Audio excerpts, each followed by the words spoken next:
2026 ಇದು ಮೃತ್ಯುವಿನ ಒಂದು ವರ್ಷವಾಗಿದೆ.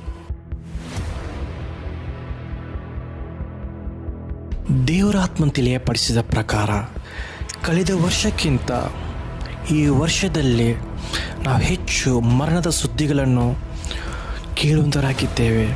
ಅಷ್ಟೇ ಅಲ್ಲದೆ ನಾವು ನೋಡುವಂತರಾಗಿದ್ದೇವೆ. ಇದು ಆಕಸ್ಮಿಕ ಮರಣವಾಗಿರಬಹುದು, ಅಪಘಾತವಾಗಿರಬಹುದು, ಆತ್ಮಹತ್ಯವಾಗಿರಬಹುದು, ಕೊಲೆಯಾಗಿರಬಹುದು, ಯಾವುದೇ ಒಂದು ದೊಡ್ಡ ಯುದ್ಧಗಳಾಗಿರಬಹುದು. ಯಾವುದೇ ಒಂದು ಕಾರಣದಿಂದ ಮರಣವು ಸಂಭವಿಸುವಂಥದ್ದಾಗಿದೆ. ಈ ಮರಣವು ನಮ್ಮ ಕುಟುಂಬದಲ್ಲಿರ್ಬೋದು, ನಮ್ಮ ರಕ್ತ ಸಂಬಂಧದಲ್ಲಿರಬಹುದು, ನಾವು ನಿವಾಸ ಮಾಡುವ, ನಾವು ಅಕ್ಕಪಕ್ಕ ಮನೆಯಲ್ಲಿರಬಹುದು, ನಾವು ನಿವಾಸ ಮಾಡುವ ನಮ್ಮ ಸ್ಥಳದಲ್ಲಿರಬಹುದು. ಅಷ್ಟೇ ಅಲ್ಲದೆ ನಾವು ಕೆಲಸ ಮಾಡುತ್ತಿರುವ ಸ್ಥಳದಲ್ಲಿರಬಹುದು, ನಾವು ಮರಣವನ್ನು ನೋಡಬೇಕಾಗಿರುತ್ತದೆ. ಈಗ ನಾವು ಏನು ಮಾಡಬೇಕಾಗಿದೆ?